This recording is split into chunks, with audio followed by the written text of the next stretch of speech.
Apocalipsis capítulo 3. Apocalipsis capítulo 3. Versículo 12. Al vencedor yo lo haré columna en el templo de mi Dios, y nunca más saldrá de allí.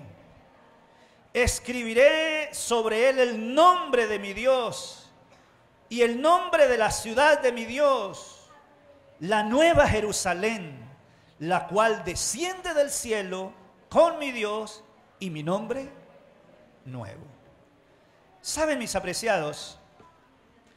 Este pasaje de Apocalipsis, capítulo 3, nos habla especialmente de una promesa que el apóstol Pablo, el apóstol Juan, nos dio a través del Apocalipsis.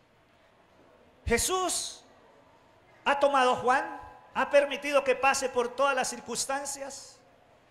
Más, Juan dice, capítulo 1, versículo 9, dice: yo, Juan, vuestro hermano y copartícipe en la tribulación, en el reino de la perseverancia de Jesucristo, estaba en la isla de Patmos por causa de la palabra de Dios y del testimonio de Jesucristo. Cuando Juan escribe este texto y estos capítulos de Juan, de Apocalipsis, Juan estaba en la isla de Patmos preso por causa de la palabra de Dios. Juan había sido perseguido. Juan había sido llevado a esa isla para que muriera. Así que en medio de esa situación triste, solitaria, de persecución, Juan recibe esta visión y escribe para la iglesia desde sus tiempos hasta el tiempo del fin promesas de esperanza. A pesar de que un hombre estaba pasando por dificultades, por problemas, por persecución, por cárcel, es capaz de levantarse, recibir la palabra de Dios y escribir promesas de esperanza para gente que ni él conocía. Y hoy estamos aquí. Hoy estamos aquí recibiendo una palabra de un hombre que Dios permitió que pasara por el dolor, por el juicio, por la soledad, por la tragedia, para que tú y yo recibamos palabras de esperanza. Y yo no sé si en esta mañana, en este lugar, puede haber alguien que esté recibiendo esta palabra, pero también está pasando por momentos difíciles. Puede ser que tu hogar esté siendo un hogar de división. Hay problemas entre ti, tu esposo, tu esposa. Hay dolor en el corazón de ti como padre porque sus hijos hoy no están a tu lado. Un día presentaste a tus hijos delante de Dios, pero hoy ellos han dejado todo. Quizás hoy hay un corazón resentido, lleno de dolor de un hijo por sus padres que sintió que lo maltrataron. Estás sufriendo. Hay alguien que quizás se siente que está solo. Quizás alguien siente que las pruebas, las dificultades que estás llevando en la vida, parece que nadie se da cuenta y Dios no está. Bueno, entonces quizás tú entiendas lo que escribe Juan, porque cuando Juan escribe este texto, está solo en la isla de Patmos, esclavo, dejado allá para morir, solitario. Pero Juan, a pesar del medio del dolor, es capaz de traernos las palabras de promesas de parte del Señor. Y esas son las que queremos recibir esta semana. Apreciados hermanos, aunque pases por el dolor, aunque pases a veces por el sufrimiento, no te quedes postrado, porque Dios te puede utilizar aún en medio del dolor para traer esperanza a otras personas. Pero aquí está este texto de Juan, y el texto dice al vencedor lo haré columna en el templo de mi Dios. A ver, esta declaración, lo haré columna en el templo de Dios, hermanos, no quiere decir que Dios va a obligar a las personas a hacer las columnas de su templo. Primero que todo, a ver, ¿columnas de dónde? Del templo de mi Dios. ¿De cuál templo? ¿De cuál templo Dios está diciendo aquí que nos quiere hacer? que nos va a hacer. ¿Cuál templo? Del templo de mi Dios. ¿De cuál templo? ¿Este templo? ¿Del templo en el cielo? Bueno, el templo del cielo está edificado. No necesita nosotros para hacer columnas. Pero nosotros somos las columnas de este templo. Bueno, vamos a ir a la palabra. Entonces, primero, vamos a entender de qué templo o de qué columnas el Señor está hablando aquí que nos va a hacer. Segundo, esta palabra, le haré columna, no es obligación, no es de obligar. No es que Dios nos va a hacer a la fuerza. El verbo que está aquí, de hacer, viene de ese verbo de moldear, de formar, como cuando el alfarero toma el barro y lo moldea, le da forma, pero no a la fuerza, sino de manera tranquila, de manera moldeada, suave. Es eso lo que significa el texto aquí. O sea, Dios nos va a formar, nos va a moldear, nos va a hacer columnas en el templo de Dios. O sea, como el alfarero está trabajando hasta que lo deja como la figura, como la pieza que quiere ser. Un tercero anécdota sobre este pasaje. Este pasaje dice, le haré columna. O sea, parece que en el futuro, le haré. Pero realmente en el original griego, ese haré no es un haré que está en el futuro. Es lo que se llama en esos idiomas un gerundio o participio continuo.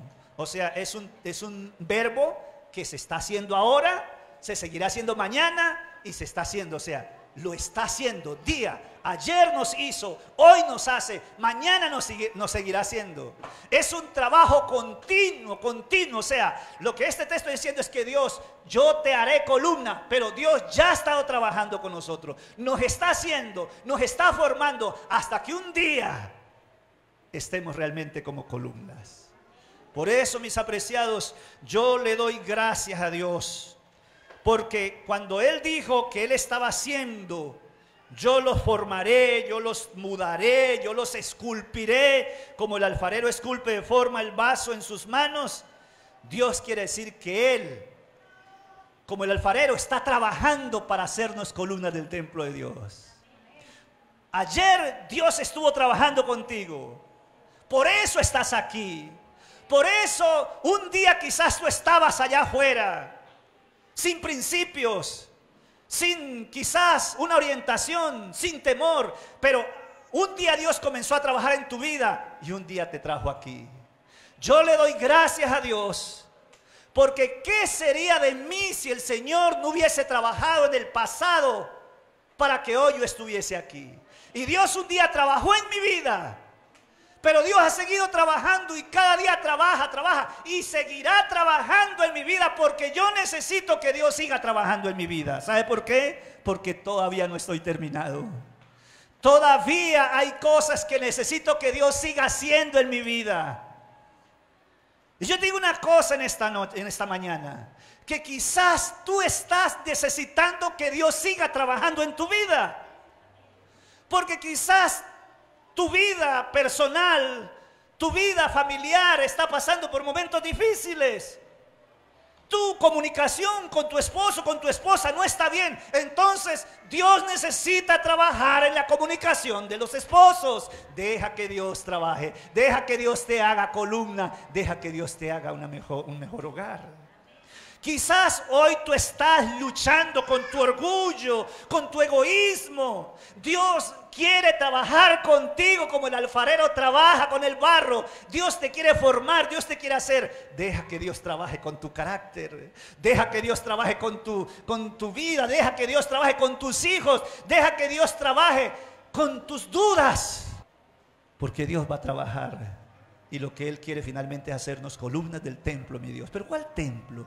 ¿Cuáles columnas? Bueno, para entender esto de cuáles columnas, a qué columnas se está refiriendo, tenemos que irnos al Antiguo Testamento. Y yo quiero que vayamos entonces al Antiguo Testamento y vámonos por allá por los días del rey David. Vamos a ir a Primera de Crónicas capítulo 18. y vamos a ir al versículo 1 en adelante. Vamos a ir del versículo 1 en adelante. Dice así: después de estas cosas aconteció que David derrotó a los filisteos, los humilló y les arrebató Gad y sus villas. También derrotó a Moab, a los moabitas, fueron siervos de David y le pagaban tributo. Asimismo derrotó David a Hadad-ezer, rey de Soba, en Jabat, cuando éste iba a asegurar su dominio sobre la región de Éufrates. David le capturó 1000 carros, 7000 soldados de carros y 20,000 hombres de a pie, y desjarretó David los caballos de ellos, todos los carros, excepto lo de los carros que dejó. Luego llegaron los sirios de Damasco en ayuda de Hadad-ezer, rey de Soba, pero David hirió a ellos 22,000 hombres. A ver, pastor, ¿qué tiene que ver esto? Un momento, vamos a hacer un poco de historia para llegar a las columnas. David había recibido un reino dividido en los tiempos de David, de Saúl. Las 12 tribus estaban un poco divididas y David le llevó por lo menos 7 años unir esas tribus. Cuando David se levanta como rey, cuando ya toma el reinado, entonces él logra unir al pueblo. Y hay un momento, en este momento David es reconocido como el dulce cantor. A David le llaman el rey amado. Cuando David viene de las batallas, no dicen, ah, viene el rey David, no dice, allá viene el rey amado. ¿Cómo David logró trastornar a veces lo que sentían contra él ahora que fuera el rey amado? Eso es para otro sermón. Pero mis hermanos, David logra unir al pueblo. Y cuando él tiene sus dominios, dice, bueno, hay una región que no he podido conquistar, todavía no he ido. Y es a esa región, mire la que dice ahí el versículo 1, dice, después de estas cosas aconteció David, derrotó a los filisteos y humilló, les arrebató sus villas, también derrotó a Moab y a los moabitas, fueron siervos de David. Dice el versículo 3, dice, así derrotó a Hadad-ezer, rey de Soba, en Hamad, cuando éste iba a asegurar el dominio sobre la región del Éufrates. Allá por el oriente, David miró que había algo, una parte de su región que estaba cerca del Éufrates, del río Éufrates, hacia el lado de Babilonia, toda esa parte. Sucede que al lado de Éufrates había una región, Soba, que era del pueblo de Israel. La había conquistado Gedeón, la había conquistado el gran libertador después de Moisés. Y todo Josué, él había conquistado esa región. Pero pasó el tiempo y el enemigo, los filisteos, los moabitas, comenzaron a meterse, pero como estaba por allá lejana y los reyes estaban aquí en Jerusalén, Judá, descuidaron esa región. Mientras tanto el enemigo tomó preso a toda esa gente de Soba. Cuando David sube al reino, conquista, coloca Jerusalén como capital, domina su territorio, pero hay una región que está dominada por 5 reyes. Y entre esos 5 reyes había uno que dominaba, Hadad-ezer. Y David dijo, voy a ir hasta Soba. Y tomó el ejército y se fue. Y comenzó a conquistar, conquistó a los filisteos, a los amonitas y los derrotó a todos ellos. Pero dice que también fue y derrotó al rey Hadad-ezer. Lo derrotó. Hadad-ezer, realmente ese nombre no es un nombre, es un título. Un título Hadad-ezer es como un título del faraón, como el César. Tiene un significado, Hadad-ezer. En las lenguas antiguas, Hadad-ezer, simplemente él es mi ayudador. Ese es el título de Hadad-ezer, mi ayudar. Pero en las lenguas ugaríticas allá, realmente, en la lengua del pueblo, realmente significaba, el demonio es mi ayudador. Ahora, miren una cosa. Dice que David derrotó a Hadad-ezer. ¿Y qué hicieron las demás gentes? Miren lo que dice. Ustedes lo leyeron ahí conmigo, pero mire el versículo 5. Luego llegaron los sirios de Damasco en ayuda de Hadad-Ezer, rey de Soba, pero David hirió a ellos 22,000 hombres. ¿Sabe una cosa? Porque él es mi ayudador. Él era un hombre muy rico y él ayudaba a todos esos otros reyes. Y cuando David lo derrotó, los otros se levantaron a venir a defenderlo. Pero también David los derrotó a todos. ¿Saben, hermanos? Hadad-Ezer, el demonio es mi ayudador, era el que sostenía a toda esa gente. ¿Sabe que el diablo también puede ayudar a mucha gente? El diablo también puede darle salud a mucha gente. Por ejemplo, si usted se va para Hollywood, va a encontrar mucha gente de Hollywood que tiene mejor salud que muchos de nosotros que practicamos Reforma Pro Salud. Pero eso no quiere decir que ellos estén en los principios del Señor.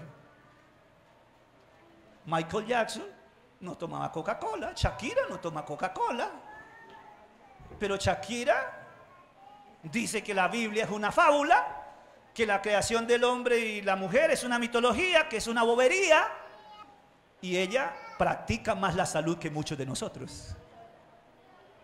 Hay mucha gente que tiene más dinero porque el diablo le provee el dinero.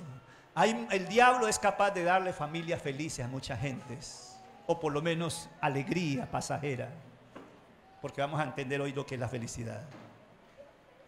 Mis hermanos, bueno, esa gente, y cuando esa gente se dio cuenta que atacaron a su jefe, a su ayudador, se fueron, pero David los derrotó también. Pastor, ¿qué tiene que ver eso con columnas? Vamos adelante, mire, sigamos al versículo 7, dice: tomó también David los escudos de oro que llevaban los siervos de Hadad-Ezer y los llevó a Jerusalén. Asimismo de Tibad y de Cun, ciudades de Hadad-Ezer, tomó David muchísimo bronce, escuchen eso, muchísimo bronce, con el que Salomón hizo el mar de bronce, las columnas y los utensilios de bronce. Ah, aquí hay algo. David, además de ir y conquistar a sus hermanos, a sus nacionales, y libertarlos de las garras del demonio de Hadad-Ezer, los tomó, los libertó, le devolvió la libertad, las tierras, pero dice que tomó mucho oro y mucho bronce y llevó ese bronce en carretas, en escudos, en cualquier elemento los trajo y los llevó para Jerusalén y los guardó allí en Jerusalén. ¿Para qué? Un momento. Sucede que David tuvo un deseo en su corazón: construir un templo para Dios. Y entonces él dijo: yo quiero hacer un templo para Dios. Y entonces el oro, el bronce, la madera que estaba recogiendo, la estaba recogiendo pensando en el templo. Y un día, cuando él ya estaba viejito, llamó a su hijo y le dijo: mira, yo quise construir un templo para mi Dios, pero Dios me dijo: no, porque tú derramaste mucha sangre, entonces yo no voy a poder construir el templo, pero tú lo vas a hacer, Salomón, tú vas a construir el templo. Porque Dios ya me dio los planos, el arquitecto es Dios, pero aquí están los planos, están todos los elementos, tú vas a ser el constructor. Ah, mis hermanos, Dios no deja nada al azar. Dios, el gran arquitecto del templo, se lo dio a David para que se lo diera a Salomón y Salomón lo construyera y le dejó todos los elementos ya listos. ¿Quieren saber una cosa, apreciados hermanos, amigos que estamos aquí? Nadie en este mundo viene o pasa por este mundo sin cumplir los propósitos de Dios. David cumplió los propósitos del Señor. Salomón debía cumplir los propósitos que Dios había prescrito. Y tú y yo tenemos en este mundo que pasar y no podemos irnos sin cumplir los propósitos del Señor. Yo siempre digo, cuando voy a un funeral, digo a la familia: nadie se va de este mundo sin cumplir los propósitos de Dios o de negarlos completamente. Alguien podrá en esta mañana decir: pero ¿qué propósito Dios tiene para mi vida? Porque mi vida no tiene sentido. Mi vida no es para dónde voy. Es porque aún no ha descubierto el propósito de Dios. Y esta semana el Señor quiere mostrarte cuál es el propósito que Dios tiene para tu vida. Porque Dios tiene un plano para tu vida. De ti, de tu futuro, de tu familia, de tus proyectos. Y un futuro eterno. Bueno, ahora llegó Salomón. Muere David y viene Salomón y comienza a construir el templo. Y construye casi todo, de oro, de muchos materiales. Y entonces viene la última parte. Yo quiero que vayamos a Primera de Reyes, capítulo 7. Primera de Reyes, capítulo 7, versículo 13. El rey Salomón mandó a buscar de Tiro a Hiram, hijo de una viuda de la tribu de Neftalí, su padre, que trabajaba el bronce, era de Tiro. Hiram estaba lleno de sabiduría, inteligencia y ciencia para toda labor de bronce. ¿Qué trabajaba este hombre, Hiram? El bronce. Sigamos. Este pues se presentó ante el rey Salomón e hizo todas sus obras. Vació 2 columnas de bronce, cada una de 18 codos de altura y 12 codos de circunferencia. Mis hermanos, comienza a verse la palabra otra vez de columnas. Apocalipsis 13:12 dice: yo te haré, te formaré columna del templo de mi Dios. ¿Cuáles columnas? ¿Cuál templo? Para entender eso fuimos al Antiguo Testamento y vimos que David, esa historia comienza, mis hermanos, con la construcción del templo. Pero para eso había que traer materiales y David de ese templo lo construyó con oro y las columnas fueron construidas con materiales que David un día rescató, que estaba en manos del enemigo, del Hadad-Ezer de este mundo, allá en Soba, y los trajo. Y entonces cuando llegó el momento de construir el templo y de dar algunos acabados, Salomón, ahora que está al frente del templo, trae a Hiram, un hombre experto en trabajar el bronce, que debe ser pulido, debe ser bruñido en fuego. Y entonces una de las cosas que hace Hiram es que toma todo ese bronce que trajo Salomón de allá de Sobá y lo mete en fuego y en moldes, purifica ese bronce y de ese bronce hace 2 columnas. El templo ya está hecho, está casi terminado. Y allá al frente, las graderías, está el altar de sacrificio, está allá el lavacro y eso. Y ahí antes, en medio de eso y el templo, las puertas, en esas graderías, Salomón levanta 2 columnas de bronce que se las hace Hiram. Dice que este hombre toma ese bronce, lo cogió, como ese bronce traía mugre, traía sucios, tenía que purificarlo en fuego. Y purificaba y sacó las columnas en puro bronce. ¿Por qué en bronce? El bronce es uno de los metales que mejor llega a imitar el oro en todo su esplendor. El bronce trabajado, purificado, bien trabajado, llega a expeler una brillantez extraordinaria. Y ahora esas 2 columnas estaban siendo levantadas en el templo. Pero ¿sabe una cosa? Si ustedes miran y buscan por internet y tratan de buscar la historia, esas 2 columnas de bronce no estaban sosteniendo ninguna parte del edificio del templo. Esas columnas estaban allá, al frente del templo. ¿Qué estaban haciendo ahí? Ya les voy a explicar cuál era el propósito de esas columnas. Y cuando el Señor dice allá en Apocalipsis 3:12, yo te haré columna del templo de mi Dios, se va a dar cuenta que se está refiriendo a la función que cumplen esas columnas allá. ¿Saben por qué? Porque las columnas, mis hermanos, esas 2 columnas que estaban allá no estaban para sostener el templo, era otra razón.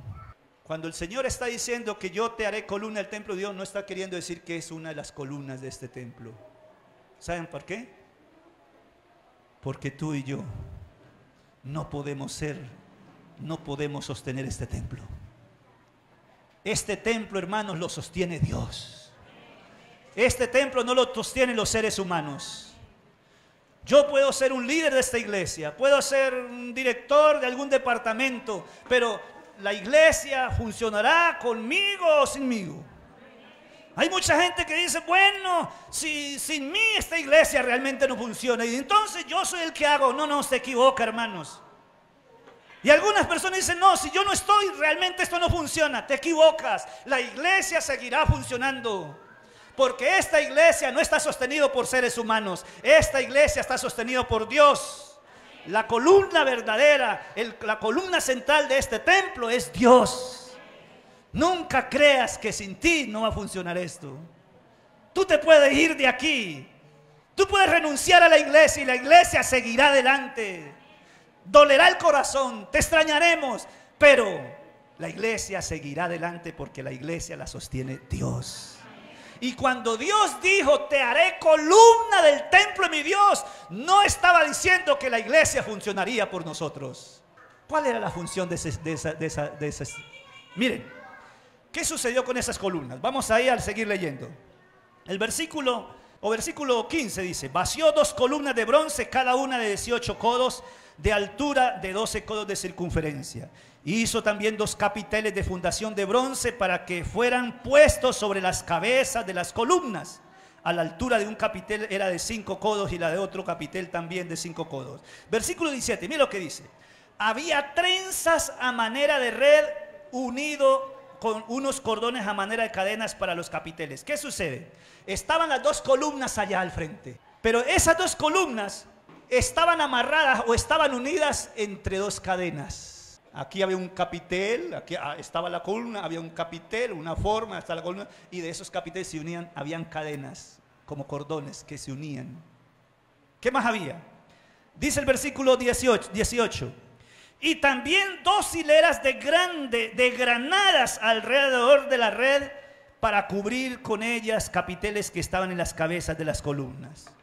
Por esas cadenas que iban ahí, estaban rodeadas, estaban adornadas de granadas. No granadas las que utilizan hoy para explotar bombas, ¿no? No, granadas era uno de los frutos mayores del pueblo israelita. Entonces estaba el símbolo de los frutos de la tierra, de la bendición del Señor. Ahí estaban las cadenas unidas, estaban las granadas, pero había otra cosa más. Versículo 19. Los capiteles que estaban sobre las columnas en el pórtico tenían formas de lirios y eran de 4 codos. Esas columnas tenían capiteles aquí, capiteles aquí, capiteles aquí, capiteles aquí. Y estaban las cadenas, estaban bordeadas con granadas, y esos capiteles tenían formas de lirio, del lirio, la flor que significa la pureza. ¿Por qué? ¿Por qué todo eso? Porque, hermanos, esas columnas, cuando estaban ahí, el templo estaba bonito, todo funcionaba perfecto, los sacerdotes, los sacrificios, las oraciones, los panes, el altar, todo bonito. Pero allá afuera estaban las 2 columnas que no sostenían nada. Estaban ahí, pero no sostenían nada. Solo estaban ahí unidas con cordones, con formas de granadas y adornadas con lirios. ¿Qué significaba eso? Estar unidas, mis hermanos, con lirios. Mejor dicho, primero, para el pueblo de Israel, ¿qué sucedía?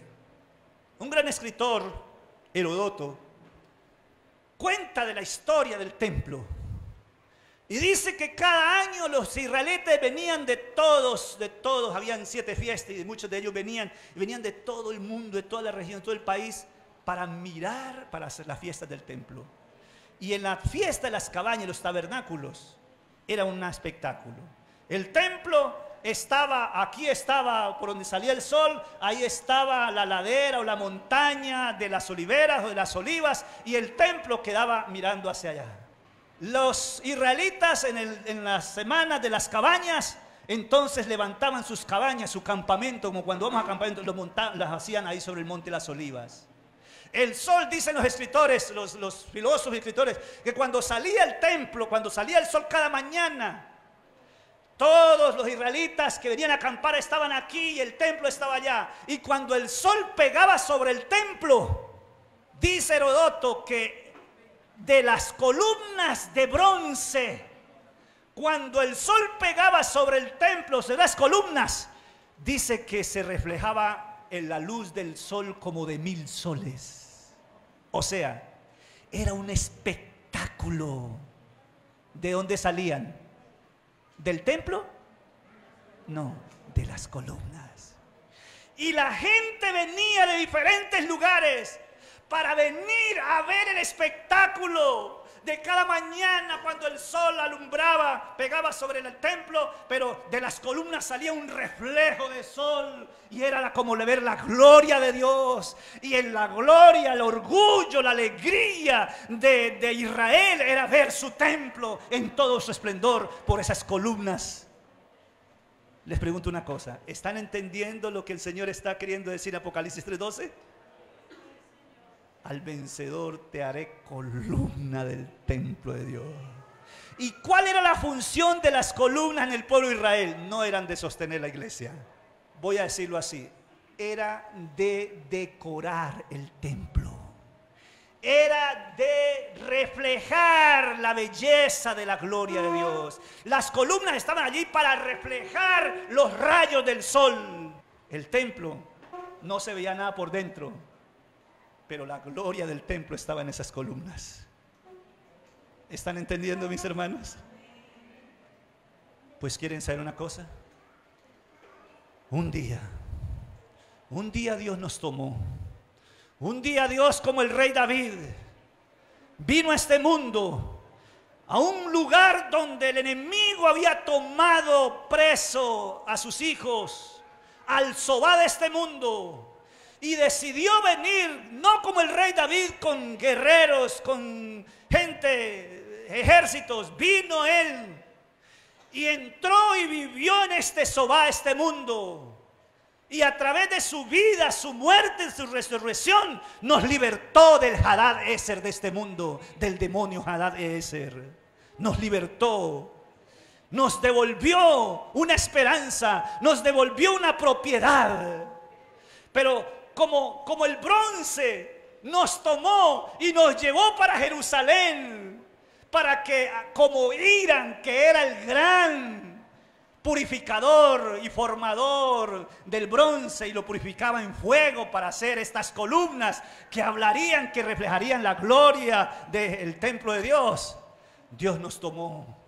Un día estábamos allá hundidos en el Zobá de este mundo, atrapados con el Hadad Eser de este mundo, contento con lo que el diablo nos ayudaba, contento con lo que él nos daba en este mundo. Pero vino Jesucristo, nos rescató, nos trajo a su pueblo, nos trajo a su casa, y aquí nos envió al gran purificador, al que nos purifica con fuego. Mire lo que dice San Lucas capítulo 3. San Lucas capítulo 3 versículo 16 dice: y respondió Juan diciendo a todos: yo a la verdad os bautizo en agua, pero viene uno más poderoso que yo, de quien no soy digno de desatar la correa de sus calzados. Él os bautizará en Espíritu Santo y en fuego. Ah, mis hermanos, un día Jesucristo vino a esta tierra, nos libertó de Zobá, nos libertó de las garras de Satanás, del Hadad Eser de este mundo, nos trajo a este templo y nos trajo aquí para ser bautizados, no solo en agua, sino en Espíritu Santo y fuego. O sea, un día Dios nos tomó como el bronce sucio, utilizado por el enemigo, abandonado por el enemigo. Porque yo no sé si en esta mañana yo estoy hablando para alguien que un día sintió que lo tenía todo allá afuera. Yo tengo una experiencia linda de aquí de Cali en unas campañas que vine a hacer, de una dama que aparentemente lo tenía todo. Era la imagen de la empresa donde ella trabajaba. Salía por las calles, por las pancartas aquí de Cali. Quizás ustedes no la tengan en cuenta, pero tengo la historia porque la viví con ella. Y lo tenía todo, fue reina de baile, de salsa, de los festivales que hacía en Cali. Tirada a estar con hombres, con mujeres, el alcohol, las drogas, las fiestas. Pero un día su vida se vino para abajo porque no tenía paz, no tenía tranquilidad. Pero un día yo vine a hacer una campaña en este lugar. Pero antes de la campaña yo vine 3 meses a hacer el lanzamiento de la campaña en esta iglesia, una iglesia aquí en Cali. Y yo escribí un libro que se llama Jesús puede hacerlo de nuevo. Se me acabaron ya los libros, ya los vendí todos. No volví a sacar porque tenemos otros proyectos. Y ese libro llegó a las manos de esta dama por influencia de un hermano de la iglesia que era amigo de ella. 3 meses después yo vuelvo y encuentro a esta dama que está viniendo a la iglesia. Y cuando voy a visitarla encuentro en la mesa de ella mi libro. Solamente que ella no reconoce, no sabe quién es el autor del libro. Y cuando yo le digo, ¿y usted sabe quién es el autor del libro? Me dice, no. A ver, miremos. Y cuando ella mira que el autor del libro soy yo mismo. Y le hago una pregunta. ¿Qué es lo que más le gustó del libro? Me dice, pastor, que el autor, que ahora es usted, dice que así como Dios tomó la tierra que estaba desordenada y vacía y la dejó perfecta para que el hombre viviera, Dios es capaz de tomar nuestra vida desordenada, vacía hoy y hacerla para que viva en la esperanza de Jesucristo. Pastor, ¿eso es verdad? Ella había intentado suicidarse, aunque tenía 2 hijos, pero mis hermanos, todo lo que vivía allá afuera no le alcanzó. Esa semana yo tuve la oportunidad de bautizarla a ella y de ver cómo ella entregó su vida al Señor Jesucristo. La miraba por el Facebook, líder de jóvenes en una de nuestras iglesias aquí en Cali. No he vuelto a saber de ella. Pero mis hermanos, un día también el Señor nos vio allá afuera. El diablo nos daba de todo, pero no nos traía la paz y la tranquilidad. Pero nos trajo aquí, y a través del Espíritu Santo, y a través del fuego y la presencia de Dios, quiere quitarnos todo aquello que nos sirve, quiere quitarnos todo aquello que no nos da la paz y hacernos columnas del templo de Dios. ¿Para qué? Para que reflejemos la gloria del sol de justicia que es Cristo Jesús. Finalmente, estas columnas estaban unidas. ¿Sabe qué quiere decir eso? Aunque las columnas estaban una allá y otra acá, pero estaban unidas, porque las columnas no podemos estar separadas en el templo de Dios. Una de las cosas que identifica las columnas de Dios es la unidad. Donde no hay unidad, no hay presencia de Dios, no hay gloria de Dios. Hermanos, Dios nos llamó aquí para que seamos las columnas del Señor, no para decir que somos los que sostenemos la iglesia, sino para reflejar el carácter del Señor. Pero si no estamos unidos, la gloria de Dios no podrá verse. Segundo, dice que esas columnas tenían frutos, granadas, porque las columnas deben estar rodeadas, cargadas de frutos. Columnas sin frutos no son columnas. Hijos cristianos que no lleven los frutos del Espíritu Santo, no podemos reflejar el carácter del Señor. Pero finalmente dice que los capiteles tenían los lirios, la flor que significa la pureza.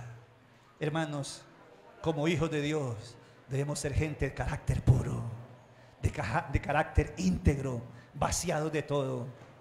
Y solo así esas columnas reflejaban la gloria de Dios en el templo.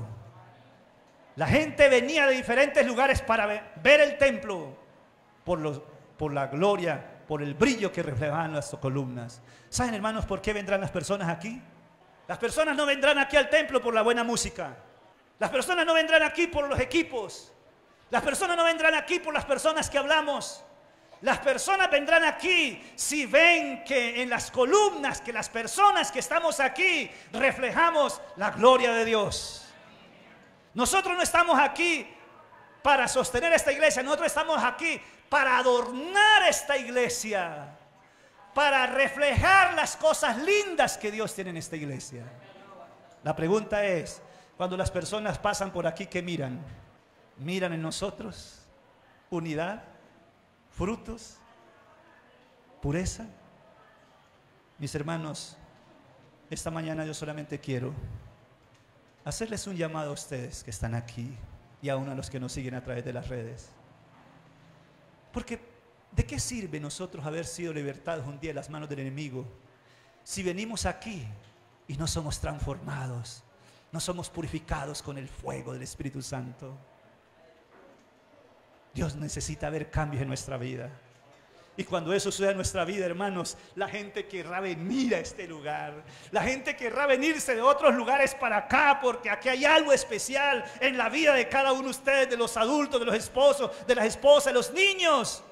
Y yo quiero preguntarles a ustedes, ¿ustedes aceptan el llamado que el Señor les hace hoy de que Él quiere hacerlos columnas del templo de Dios? ¿Entienden qué es ser columnas del templo de Dios ahora?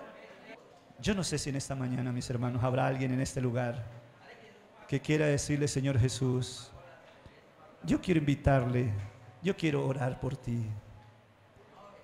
Porque quizás en esta mañana hay alguna persona que esté cansada de ser lo mismo que siempre ha tratado de ser. Quizás ha luchado para cambiar su estilo de vida, quizás ha luchado para no ser la persona que a veces sienten que la miran, que es una persona odiosa, o ha hecho promesas para Dios, pero nada cambió en tu vida. Bueno, llegó el tiempo, mis hermanos, de decirle: Señor, yo quiero ser bautizado, necesito ser purificado, necesito ser limpiado por el Espíritu Santo. Señor, quiero ser una columna en el templo de mi Dios. Si necesitas pasarme por el fuego, la prueba, como el bronce es pasado por el fuego, pero yo quiero reflejar tu carácter. Y hermanos, esta semana será una semana donde la gloria de Dios se verá en este lugar.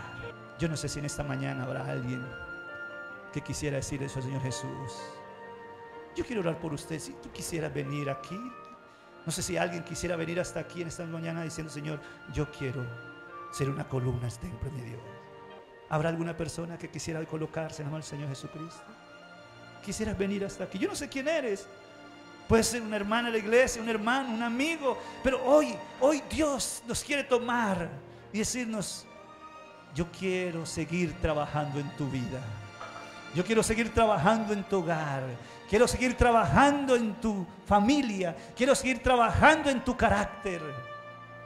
Porque es tiempo, mis hermanos, que la gente vea lo que Dios quiere hacer en su iglesia. ¿Quieres colocarte en las manos del Señor Jesucristo? ¿Quieres venir?